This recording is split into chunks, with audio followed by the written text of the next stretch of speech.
Assalamualaikum warahmatullahi wabarakatuh. Waalaikumsalam warahmatullahi wabarakatuh.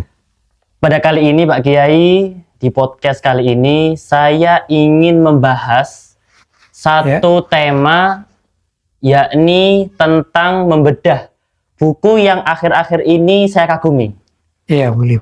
Buku tersebut berjudul Bedah Pemikiran Kiai Haji Hasyim Asy'ari, dalam kurung Kitab Risalah Ahli Sunnah wal Jamaah, yang dikarang oleh Kiai sendiri. Ya. Jadi dalam buku ini Masya Allah saya banyak kagum ya di dalamnya, yang sangat luar biasa manfaatnya untuk saya pribadi khususnya. Yang mana jangankan di dalam bukunya atau diisi bukunya, saya lihat dari depannya saja itu ada kata sambutan dari ulama yang Masya Allah, ulama yang luar biasa, yang karismatik, yang mutawadhi, yang memiliki pondok pesantren besar, yakni Kiai Haji Nawawi Abdul Jalil. Beliau, saya lihat beliau adalah pengasuh pesantren Sidogiri, yang mana Sidogiri ini adalah pesantren tertua dan juga pesantren termasuk pesantren yang terbanyak santrinya, Masya Allah. Nah mungkin saya tanya kepada Pak Kiai, bagaimana sih prosesnya sehingga buku tersebut, yakni buku Bedah Pemikiran Kiai Haji Hasyim Asy'ari ini, Kiai bisa mendapatkan kata sambutan dari beliau, Kiai Haji Nawawi Abdul Jalil, pengasuh Sidogiri? Ya, pertama begini ya, hubungan antara pesantren Sidogiri dengan pesantren PIK Singosari itu ya, itu sudah sangat lama sekali. Pertama, ayah saya Kiai Haji Basori Alawi itu adalah termasuk guru senior di Sidogiri, dan beliau juga dulu pernah mondok di Sidogiri begitu. Kemudian para guru Sidogiri juga beberapa tahun sebelum ayahanda wafat itu dikirim untuk tasai Al-Quran ke ayahanda saya di pesantren Al-Quran Singosari ini. Jadi hubungan sudah sedemikian rupa ya, kuat mulai zaman dahulu kala gitu ya. Kemudian saya sendiri juga pernah diminta untuk mengajar Ahlu Sunnah wal Jamaah waktu saya pulang dari Mekah. Kalau tahun tepatnya saya lupa ya, karena sudah agak lama, mungkin sekitar 1994-an kurang lebih begitu. Dan saya mengajar itu sepekan sekali. Kurang lebih antara 4-5 tahunan saya mengajar begitu. Kalau tidak salah hari Selasa malam atau hari Rabu malam begitu ya. Jadi saya tidak asing keluar masuk Sidogiri. Itu pertama. Yang kedua, saya juga sering sowan kepada Kiai Nawawi Abdul Jalil begitu. Kemudian di beberapa tempat kita juga sering jumpa kalau ada acara-acara besar. Ada juga acara-acara di pondok pesantren Sidogiri sendiri itu sering mengundang saya. Ada kajian dan lain sebagainya. Dan beberapa kali saya jumpa dengan beliau begitu. Nah, tatkala saya mempunyai karangan ini Bedah Pemikiran Kiai Haji Hasyim Asy'ari. Ini buku dulu saya jadikan buku itu dari waktu saya mengajar di kelas, namanya kelas takhusus ya, di pesantren Al-Quran begitu ya.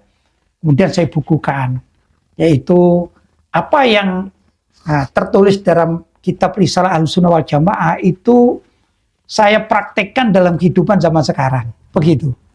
Kemudian setelah naskah itu selesai, saya berikan kepada beliau.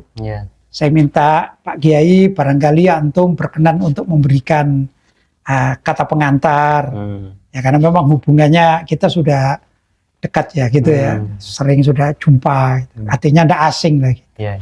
Akhirnya beliau berkenan untuk memberikan sambutan, begitu. Dan saya ini pernah suatu saat diajak oleh beliau, diundang oleh beliau.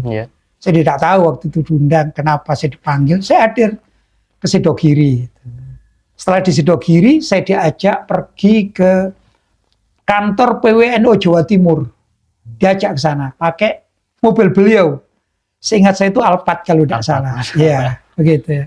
Kemudian waktu di kantor PWNU Jawa Timur ternyata membahas waktu itu ada pelecehan yang dilakukan oleh pabrik sandal Sepon, yang mana di solnya itu atau di bawahnya ada tulisan Allah.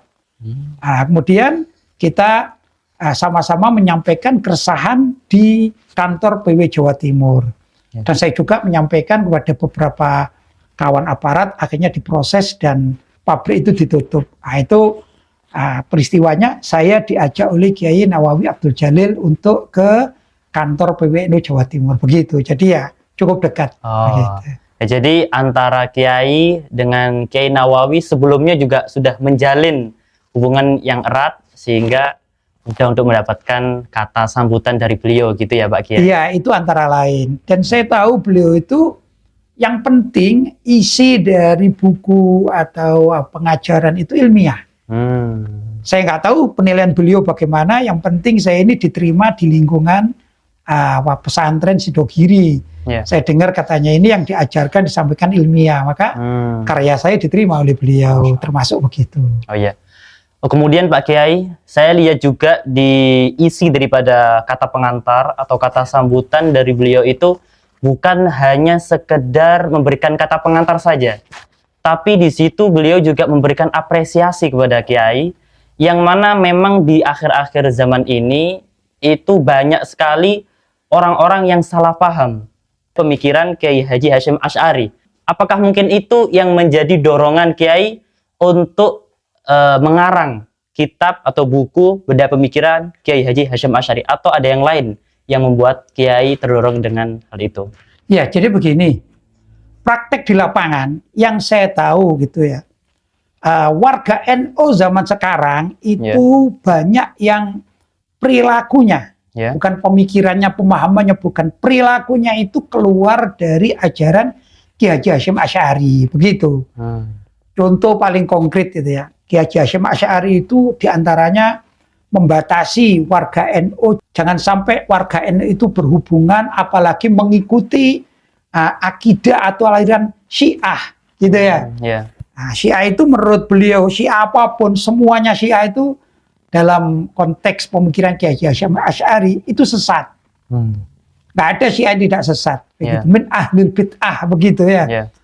Bahkan ada wasiat dari beliau, Kiai Haji Hasyim Asy'ari, jangan sampai warga NU ikut terbawa aliran pemikiran dari Syiah itu sendiri. Tapi kenyataannya di masyarakat, bahkan juga tokoh-tokoh NU zaman sekarang ini welcome kepada aliran Syiah. Karena itu kan keprihatinan, keinginan saya adalah bagaimana mengungkap pemikiran Kiai Haji Hasyim Asy'ari agar warga NU, terutama para pengurusnya ini tahu batasan-batasan, jangan sampai melanggar apa yang sudah difatwakan oleh Kiai Haji Hasyim Asy'ari. Begitulah kurang lebih. Lah pemikiran seperti gitu itu ternyata oleh Kiai Nawawi Abdul Jalil itu cocok beliau. Ini cocok ini. Bener Pak Kiai, saya juga pernah ya membaca salah satu artikel tentang biografi Kiai Haji Nawawi Abdul Jalil. Itu bisa dikatakan beliau ilmunya itu lebih menonjol tentang akidah, dalam arti lebih spesialis akidah. Kemudian juga Kiai Haji Hasyim Asy'ari, ya dari segi yang telah saya baca di kitab-kitab ini, ya lebih menonjol tentang akidah gitu kan. Dan juga Kiai sendiri, ya pastinya gitu, saya juga sering ikut Kiai, kajian Kiai gitu, yang lebih Kiai banyak sampaikan, mayoritas yang Kiai sampaikan, atau yang lebih getol di dalam membahas suatu pembahasan, atau suatu bab, itu saya lihat Kiai Lutfi Basari ini lebih banyak membahas tentang akidah. Bahkan pun Kiai juga disebut sebagai singa aswaja gitu kan Pak Kiai. Nah, kemudian pertanyaannya, sepenting apa sih membahas akidah untuk umat Islam ini Pak Kiai? Begini ya, namanya akidah, keyakinan gitu ya, itu ketauhidan. Akidah itu ketauhidan. Itu kan yang menyebabkan seseorang itu terbedakan antara dia muslim dan kafir. Begitu ya? Jadi kadang-kadang orang yang melanggar akidah Islamiyah tanpa sadar itu bisa masuk pada kemurtadan. Gitu. Karena itu jangan sampai kita sebagai umat Islam, terutama secara umum, ya terutama warga NU, itu salah di dalam penerapan akidah, baik itu pemahaman maupun perilaku. Maka penting, kita ini misalnya saya contohkan ya, ada orang yang sholat aktif 5 waktu, gitu ya. Dia zakat sudah lengkap, kemudian puasa pada bulan suci Ramadan, bahkan berangkat haji, ya kan sudah lengkap ini ya, misalnya. Tapi kalau misalnya di rumah ini ada patung yang setiap hari dia sembah, dia kasih ritual-ritual tertentu dengan penyembahan, dengan sesajen. Gimana? Hasil sholatnya tidak sah. Ya. Gitu ya. Puasanya nggak sah. Hajinya tidak sah. Zakatnya tidak sah. Terus apa yang tersisa dari perilaku-perilaku itu? Karena dia ini di samping dia mengamalkan ajaran Islam, tapi dia juga tetap melakukan kemusyrikan. Kenapa? Karena dia memberikan sesajen kepada salah satu patung yang ada di rumahnya, misalnya ini ya, dengan keyakinan bahwa patung itu yang menyebabkan dia ini bisa kaya atau miskin dan segala macam penentu gitu. Itu kan musyrik atau ya bisa murtad. Nah inilah pentingnya setiap orang itu tahu, walaupun perilakunya sudah sesuai dengan syariat, tapi kalau akidahnya melenceng, naudzubillah min dzalik, ini bisa sesat begitu. Agar umat Islam tidak sesat, maka pentinglah dibentengi umat Islam itu dengan pelajaran akidah. Begitulah kurang lebih. Baik Pak Kiai, pada intinya sangat penting sekali untuk membentengi umat daripada akidah-akidah melenceng dari akidah Ahlussunnah wal Jamaah. Iya. Dan juga Pak Kiai, di sisi lain daripada Kiai Haji Nawawi Abdul Jalil, ada juga pengasuh Sidogiri yang sekarang. Iya. Yakni Kiai Haji Fuad Nur Hasan. Beliau juga memberikan kata sambutan yang kedua. Nah itu juga mungkin bisa diceritakan kepada kami bagaimana prosesnya Kiai bisa mendapatkan kata sambutan dari beliau. Iya, hampir sama ya. Saya pernah juga ke rumah beliau sebelum beliau menjabat sebagai pengasuh Sidogiri yang sekarang. Wah itu zamannya hidupnya Kiai Nawawi Abdul Jalil. Kemudian juga beberapa kali acara besar, kegiatan-kegiatan di pesan Sidogiri, waktu saya diundang juga jumpa dengan beliau. Jadi sudah ada hubungan-hubungan yang baik itu. Bahkan waktu kami di Singosari itu mengadakan acara haul untuk Ayahanda Kiai Basori Alawi, Kiai Fuad Nur Hasan juga sempat hadir, pernah hadir juga. Jadi kami memang antara Sidogiri dengan Singosari ini ya terjalin cukup baik gitu. Baik itu antara pengasuhnya maupun juga para santrinya. Begitu cukup baik. Saya alhamdulillah kalau masuk di wilayah-wilayah alumni Sidogiri itu saya diterima sebagai warga Sidogiri gitu ya. Dianggap salah satu dari guru yang pernah mengajar di sana begitu. Itu di mana saja. Jadi ya nggak asing lah gitu. Demikian juga santri Sidogiri tatkala mereka berjumpa dengan kami gitu ya, atau juga dengan sesama alumni, mereka ada hubungan-hubungan yang cukup baik. Begitulah kurang lebih. Kemudian Pak Kiai, di akhir zaman ini, khususnya anak-anak muda khususnya, mengapa dianjurkan atau dipentingkan untuk memperkenalkan karya-karya Kiai Haji Hasyim Asy'ari? Oh, gini ya. Kalau saya kan berbicara NU, saya ini kan warga NU, saya juga pernah menjabat jadi pengurus NU ya. Waktu saya dulu pertama kali pulang dari Mekah itu, saya pernah diminta sebagai pengurus Ansor di Kecamatan Singosari. Itu pertama ya. Kemudian juga tatkala tahun 1992-93 itu saya diminta jadi pengurus MBC NU. Waktu itu MBC NU Singosari itu kebetulan membangun atau renovasi kantor dan saya bagian ceramah untuk mencari dana ke tengah masyarakat gitu. Saya ingat waktu itu yang menjadi Rois Suryanya adalah Kiai Mas Adi, gitu ya, Singosari, sesepuh Singosari. Saya diminta. Kemudian lama saya selesai waktu itu purna bakti. Kemudian setelah beberapa tahun yang berikutnya saya diminta lagi. Setelah saya sudah beraktivitas di masyarakat, mengajar, sudah tidak menjadi pengurus. Kemudian diminta lagi. Nah setelah diminta lagi itu yang menjadi Rois Suryanya adalah Kiai Abdul Manan Dasuki. Beliau mengatakan kalau beliau diangkat menjadi Rois Surya, itu minta saya juga jadi pendamping beliau, diantaranya begitu. Akhirnya saya dihubungi, saya mau. Lah ini 2 periode. Karena saya ini pengurus NU waktu itu ya, saya jadi peduli terhadap ke-NU-an.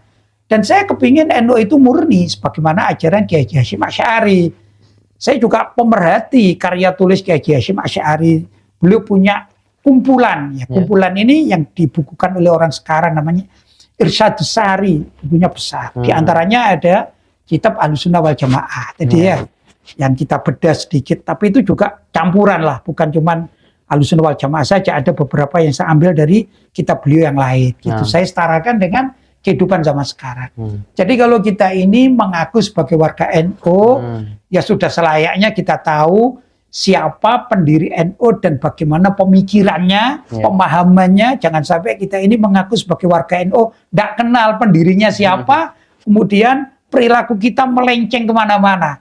Itu namanya kan bukan warga NU yang sejati kan gitu. Maka kita perlulah mengembalikan pemikiran Kiai Haji Hasyim Asy'ari kepada masyarakat secara umum. Karena itu saya kemas buku saya ini dengan kemasan yang ringan, tanpa dalil-dalil yang kata orang Jawa jelimet gitu atau bahasa Arab yang banyak gitu, enggak. Tapi saya kepingin ini dibaca oleh warga NU secara umum.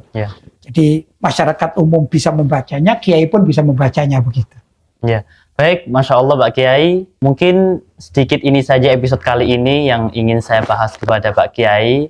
Untuk closing statement nih Pak Kiai, apa harapan Kiai kepada masyarakat, kepada khususnya anak muda zaman sekarang, bagi pembaca buku bedah pemikiran Kiai Haji Hasyim Asy'ari? Mungkin ada hal-hal yang mau disampaikan kepada pembaca ini Pak Kiai. Ya, saya kira setiap kita sebagai muslim, kita perlu juga menengok karya tulis para ulama. Ulama-ulama kita, ulama salaf. Ya. Kenapa? Karena Kiai Haji Hasyim Asy'ari juga menukil dari pendapat ulama-ulama salaf. Kemudian beliau tulis dengan kajian-kajian yang disesuaikan dengan zamannya. Begitu. Namun saya melihat karena zaman sekarang ini sudah beberapa periode dari wafatnya beliau, maka perlu ditajdid. Nah, ditajdid itu pemikirannya diungkap tapi dengan bahasa zaman sekarang yang mudah diterima oleh masyarakat. Kalau mau baca karya saya ini ya terima kasih, mudah-mudahan manfaat gitu. Amin. Ya. Saya kira begitu ya. Jadi pesan saya jangan cepat bosan untuk mengkaji karya tulis para ulama salaf, terutama kita sebagai warga NU, walaupun yang non NU juga boleh baca gitu ya. Maka sebagai warga NU, ayo kita kembali rujuk kepada pemikiran ajaran Kiai Haji Hasyim Asy'ari. Begitulah kurang lebih.